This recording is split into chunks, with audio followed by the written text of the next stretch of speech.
Hello, dear learners. I welcome you all to another video session of the MOOC titled Gender and the Media. In this video session, we shall be discussing Module 7 and Unit 18, which is titled as Media Market and Gender Inequalities.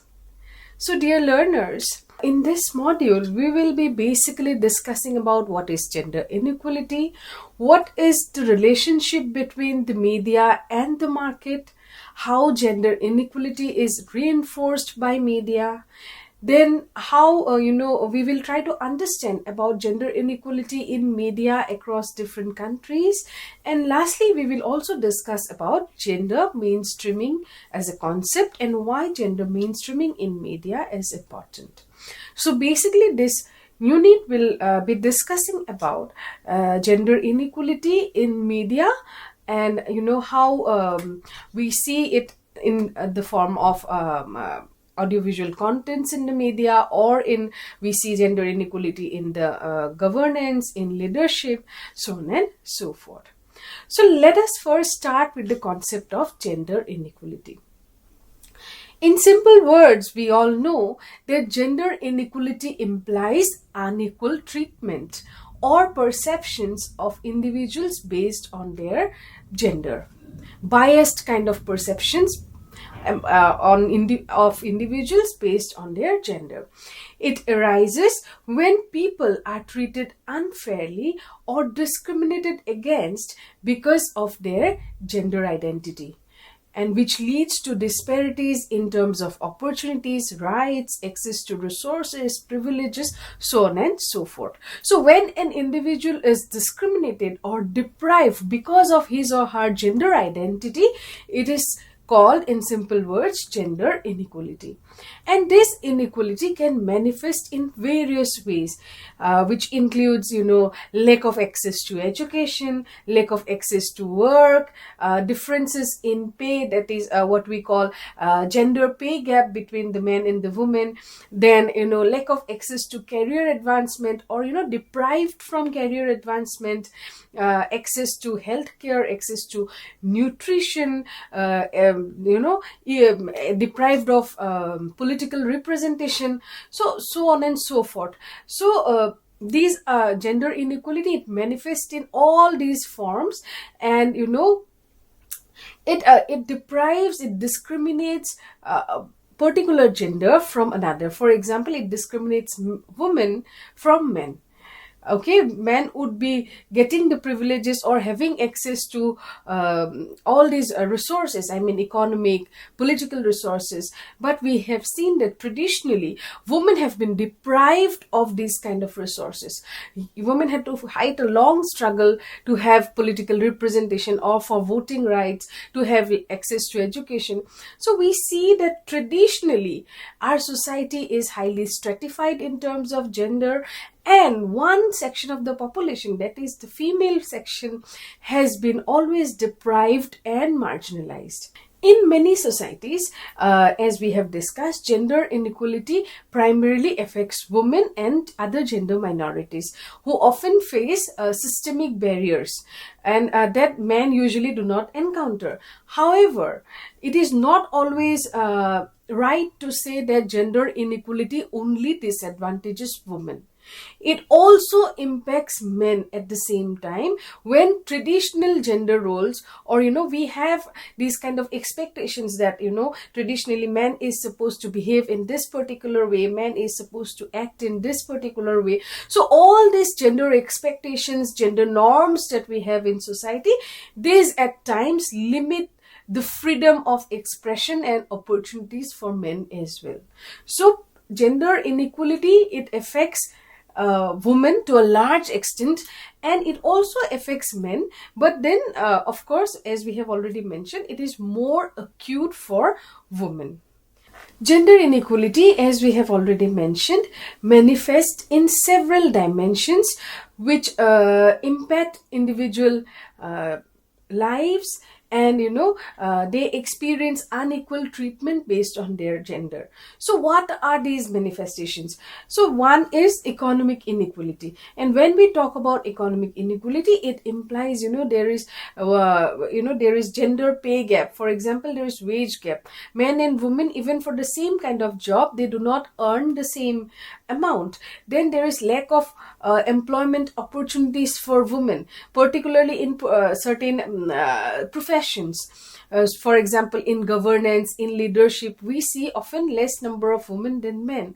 And then women also have, in many regions, limited access to financial resources such as credits, loans, and property ownership. Especially for bank credit, we need to have a lot of documents. Sometimes women do not have, and she is being deprived. So lack of access to resources is another kind of economic inequality that women face. Then unpaid labor. Many women, they are involved in household work, domestic work, caregiving, which does not allow them to go and work outside, and they continuously work at their home, for which of course we know that there is no payment. So working at home, or doing this daily chores, limits her opportunities to work outside and limits her independence. So these are different kinds of economic inequalities that women usually face. Then we have educational inequality. There is lack of access to education because of several cultural norms, child marriage, financial barriers, so on and so forth. We see women have lack of many women face the lack of access to education.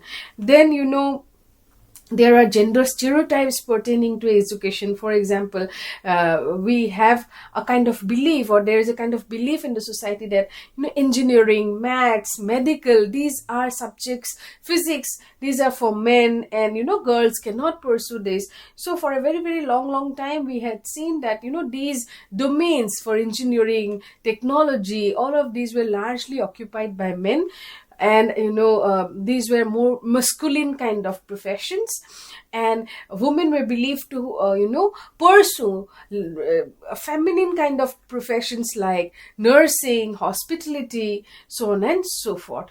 So, and when we compare the dropout rates, we often find that in many societies, it is the girl child where it is in the case of girl child where dropout is more.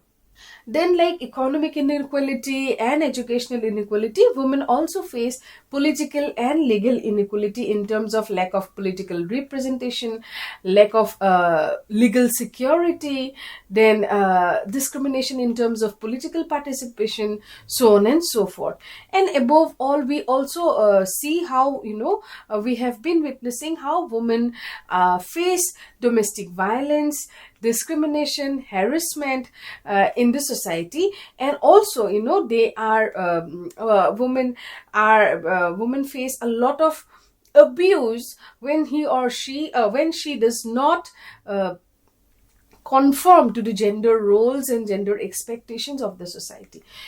So all of these, the cultural norms, the social beliefs, practices, also results in inequality of women.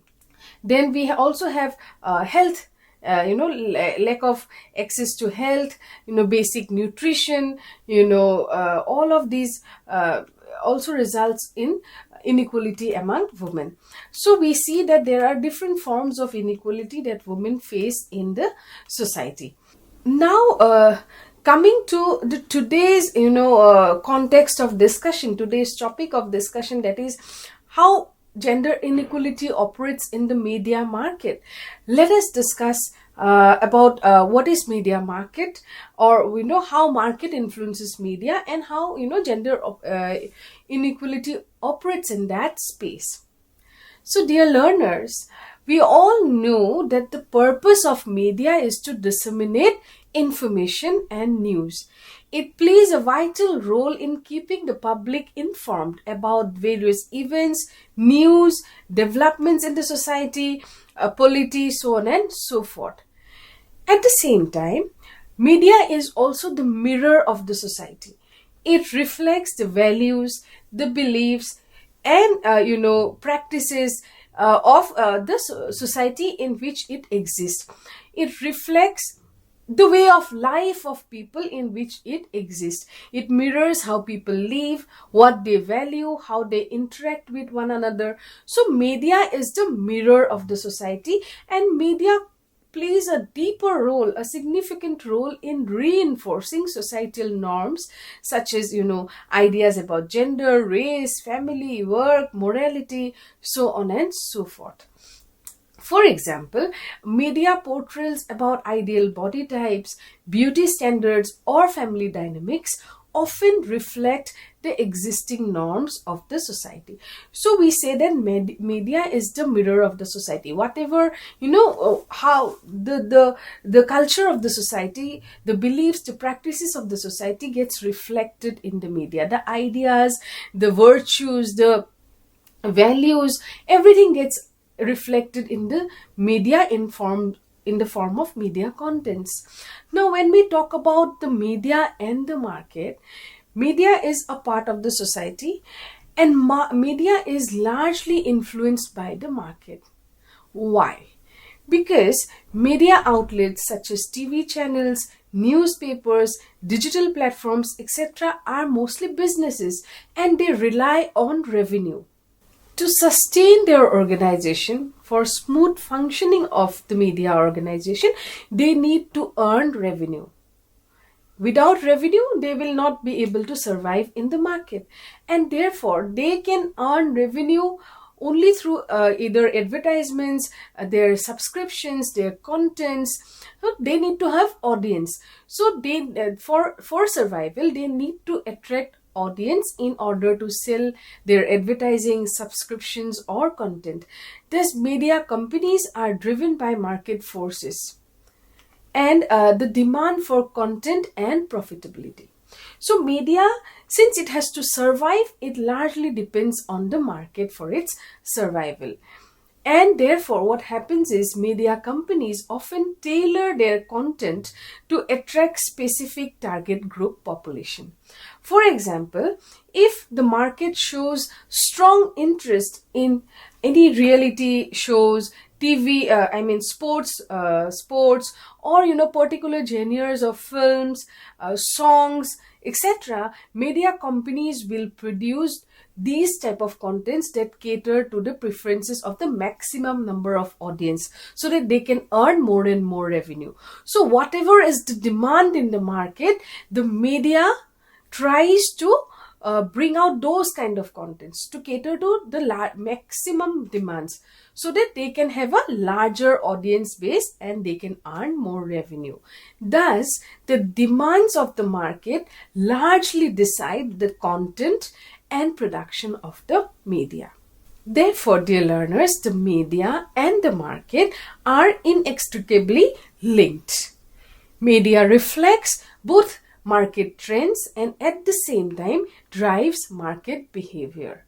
And the market shapes the types of contents that are produced by the media outlets, and how media outlets operate and how their business interact with the audiences. So dear learners, I hope you have understood how market and media is related, and how market demands largely shape what is shown in the media, what content is produced in the media, and at the same time media also tries to reinforce the market behavior. So now when it comes to gender inequality, how women is viewed in the society, the stereotypes that revolves around women also gets reproduced or also gets portrayed in the media. If there is a greater demand or more consumers in the market for contents where women's sexuality, her body is projected, then we see more such contents in the media in the form of advertisements, songs, videos, movies, so on and so forth, which are created to cater to large number of audience, to cater to the demands of the audience, and where we see objectification of women's bodies. So media, market, and social inequality that women face, the stereotypes that revolve around women, the attitude that we have for women, all of these are linked. Whatever, how woman is treated, how woman is seen, how woman is deemed to be, so all of these are projected in the media. Okay. And it is projected in a way that you get greater number of audience. If women's they if there is a greater demand for women's sexuality, or a greater demand for contents where we where particular body types, particular body images, particular particular kind of roles are being expected, or expected to be shown, then we will see that media produces those kind of contents. So media market and gender inequalities are deeply intertwined in various ways. Media plays a significant role in perpetuating or challenging gender stereotypes and inequalities. When we talk about gender inequality in the media, first is the representation in the media content. Studies have shown that women are highly underrepresented in the media. In many media forms like the films and TVs, women are often underrepresented, particularly in the leading roles or in the position of power.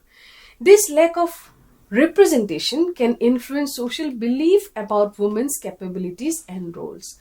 Then women are only seen in mostly seen in stereotypical roles, which frequently portray the traditional roles of women, such as caregivers, homemakers, or objects of desire, which again reinforces the narrow and stereotypical views about the potential and purpose of women. So, firstly, women are largely underrepresented in the media. We hardly see women in the leading positions, or as lead actors. There, we see lesser females, and whatever roles are there given to women, they mostly women are mostly projected in the traditional gender roles of caregivers, or homemakers, or they playing the role of fulfilling the desire of the men folk, so on and so forth. But men, on the other hand, are portrayed as strong, authoritative figures who can, decision makers in the leadership positions, so which reinforce the traditional gender hierarchy between men and the women, which reinforces the belief that men is authoritative and woman is submissive, which reinforces the belief that men the decision making is only for men, and women only rely upon her male counterpart, be it her husband, her father, her brother, her son, for any decisions of her life. So then we see that in media there is lack of intersectionality in media content. Media often fails to represent women from diverse backgrounds, which includes women from racial minorities, LGBTQ communities, disabled women, so on and so forth. So even if women are whatever form of representation is given to women, we see that that is not inclusive. That does not include women from all sections of the society. Certain section of the women folk are totally marginalized in the media, and their voices and their experiences are never shared in the media in the form of any content. So this is all about how gender inequality is seen in media representation. Now, let us discuss about gender inequality in access to media production and leadership. So, dear learners, in this context, we see a tremendous gender imbalance in the media industry. Men usually dominate the leadership roles in the media industry. For example, the directors, the producers, the CEO of the media companies are usually men. And we will discuss about this in details when we talk about, comparing gender inequality in the media market across countries. This situation is prevalent among almost all the countries across the globe, where we see that the top leadership positions or top position in the media governance is held by men. And this imbalance, it impacts largely the content that is produced. as it reflects, or it tends to reflect, the perspectives, the biases, and the interest of a predominantly male decision making group. Then, like many other companies, we see a huge gender pay gap in the media industry too. Here, female actors, journalists, and media professionals often earn lesser than their male counterparts despite performing similar roles or tasks. So, this is like other sectors where we often see that women do not get equal payment as men. And here also we see that we will see that male actors earning much more than female, or male media professionals, male journalists earning more than females. So this is there. And then we also have barriers to entry. Women, particularly from the marginalized sectors, for the marginalized groups, or women who do not fit the stereotypical beauty standards of the society, face structural barriers in entering and advancing their career in media industry. And this also includes limited access to funding, networking opportunities, so on and so forth.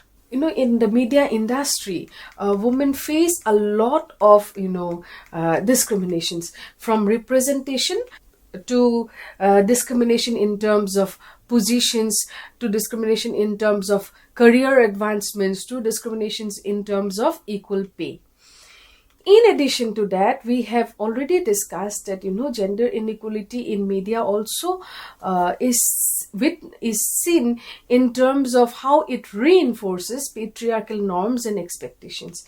We see women being portrayed as ideal caregivers, as nurturers, as as someone whose purpose of life, whose whole duty is only to serve her husband, her family, her children, as if a lady or a woman does not have any life beyond that, as if she does not have any other choice beyond that. So this kind of stereotypical portrayal of women often reinforces gender norms, and further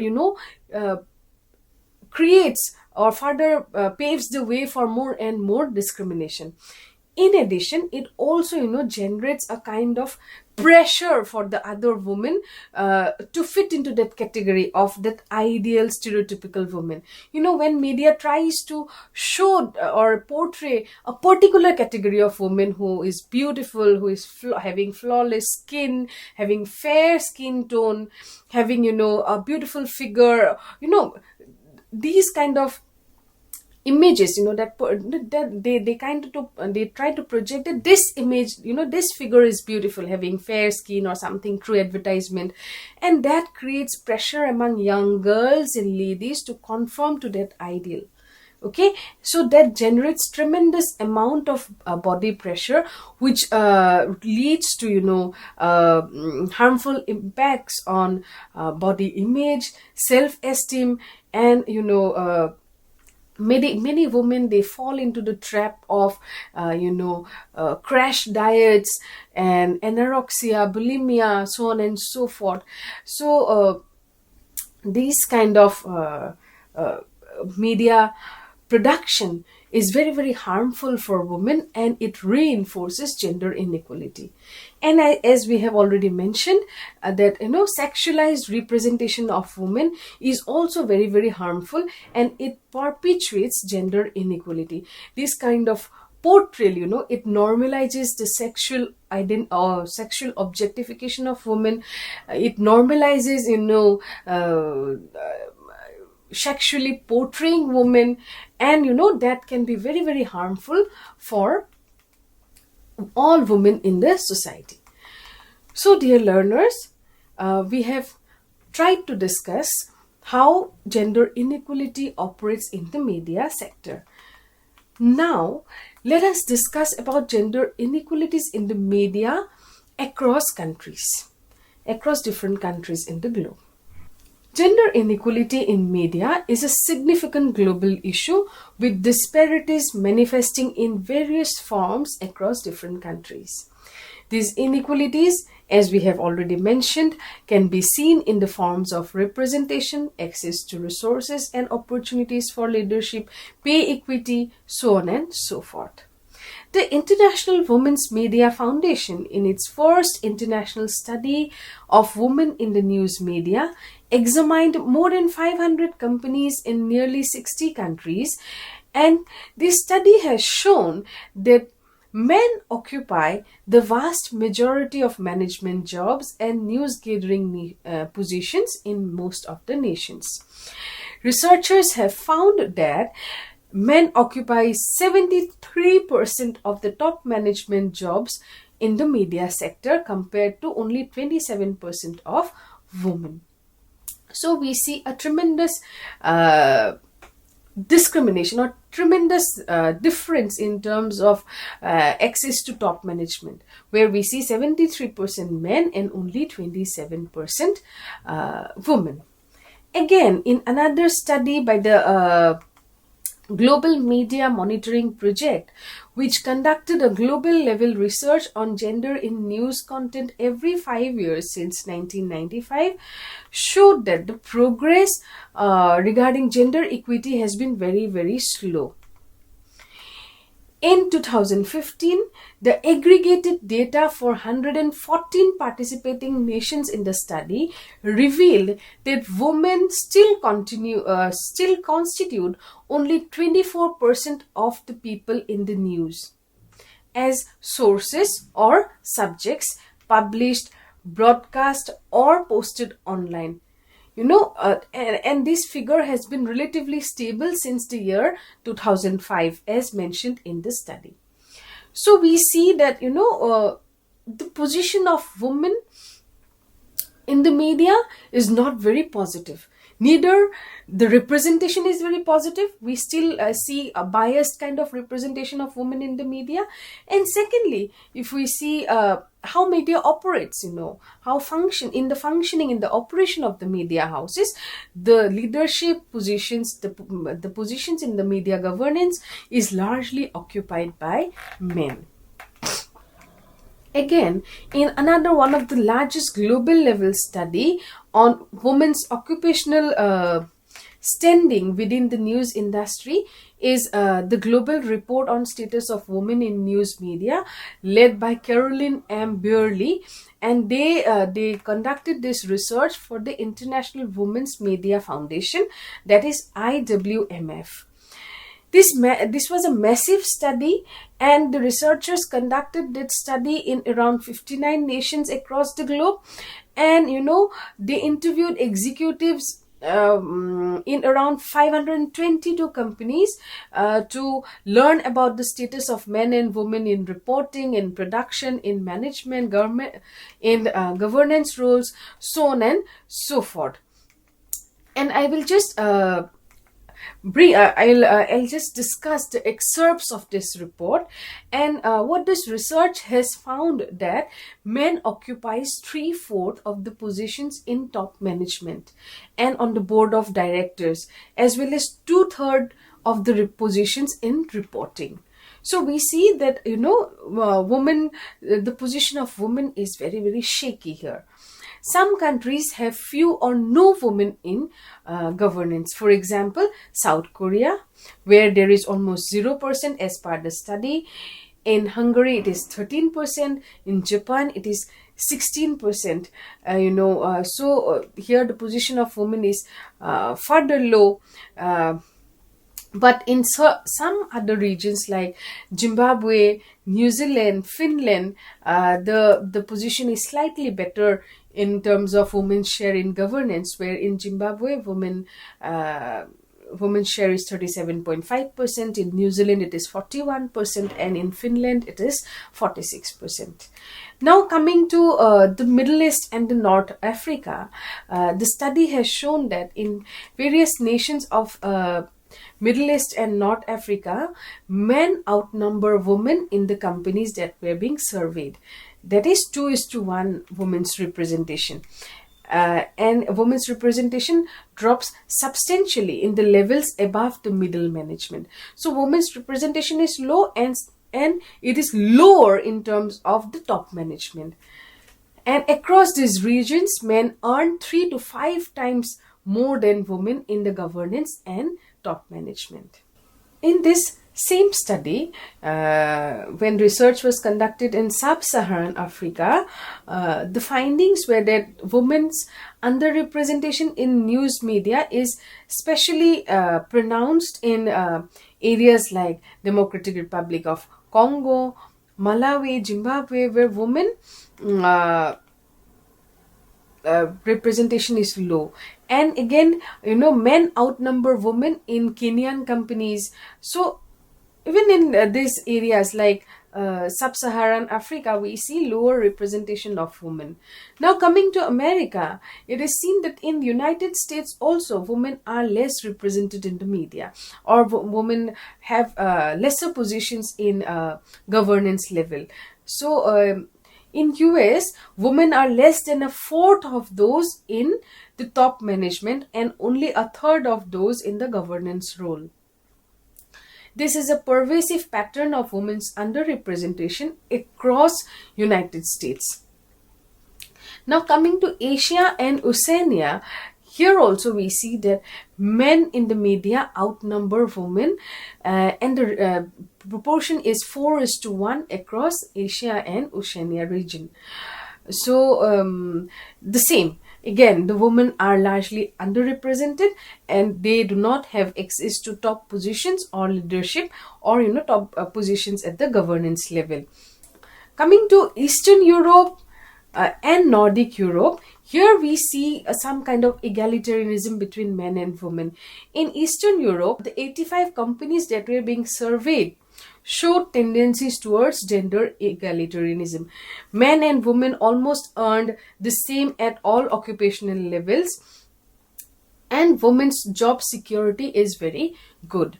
In Nordic Europe also, 32 companies were surveyed, and they represented a larger degree of gender equality at all occupational level. About half of the companies that were surveyed in Nordic Europe adopted gender equality and sexual harassment policies. And countries like Denmark and Norway, they had fewer women in the senior professional level, but that is also better while comparing to other regions like 34% and 35%. But Finland and Sweden had higher numbers of women in the senior positions, that is 51% and 49% respectively. Now coming to Western Europe, again here women's representation is very low, particularly acute in the top management and governance level, where women's number is only around a fourth of the total men learners. Women's position is only 1/4 of the total men in the governance level. So dear learners, we have seen that at the occupational level in the media, women are largely underrepresented. Only a very few or a handful of women occupy the top leadership and decision-making positions in the media industry. So, and there is, a kind of gender pay gap in the media industry too, where we see that women earn less than men. Of course, in some countries it is an exception that there is greater gender parity in terms of occupation or in terms of wage gap, equal pay. But in most of the nations across the globe, we see that women is highly discriminated in the media industry, just like the other industries. So from this discussion, dear learners, we have learned that comparing gender inequality in the media across countries, it shows that there is a complex relationship between media representation and societal norms. The portrayal and treatment of gender in the media can vary greatly depending on cultural, political, and economic context.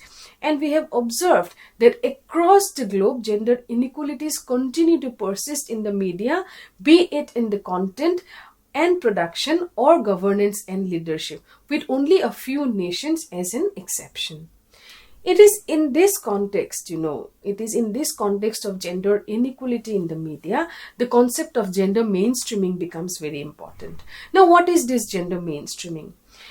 In simple words, gender mainstreaming is the process of incorporating gender considerations into all aspects of policy, program design, and decision making to achieve gender inequality. It aims to address and transform the roles, relationships, and needs of individuals of all genders, ensuring that policies and actions do not unintentionally reinforce gender inequalities. Gender mainstreaming does not mean creating or separate policies or action just for men or women, but rather ensuring that gender inequality is a core aspect of all sectors, policies, and strategies. And it tries to address the already existing inequalities with like education, healthcare, economic opportunities, so on and so forth. And gender mainstreaming also implies inclusive decision making, that which ensures that both men and women and people of all gender identities are included in the decision making. In the context of media, gender mainstreaming for addressing gender inequality in media involves integrating gender inequality, integrating gender equality into media policies, practices, and content creation, breaking gender stereotypes, and overall being gender sensitive in how the media operates and in the content that they produce. So, dear learners, with this, we have come almost to the end of today's discussion. In this discussion, we have learned that the media market plays a central role in shaping gender norms and expectations, and gender inequalities are deeply embedded in its content, production, and representation. Gender inequalities in the media vary greatly across countries due to cultural, political, and social factors. In some regions, progress is being made with greater representation and challenges to traditional gender norms. However, in many parts of the world, traditional stereotypes and patriarchal structures persist in both media content and the industry's workforce. But the increasing global concern about gender equality, fueled by feminist activism and movement, is creating a pressure for change. But it will take sustained efforts across all levels of the society to truly transform media representation and industry practice across the world. It would require systemic change both in how media is produced and consumed. This involves ensuring greater representation of women in media, challenging harmful stereotypes, promoting gender equality in media workplaces, and empowering audiences to critically engage with the media messages. So, dear learners, we hope that you have understood what is being conveyed in this video session. We look forward to your continued engagements in our coming videos as well. Thank you.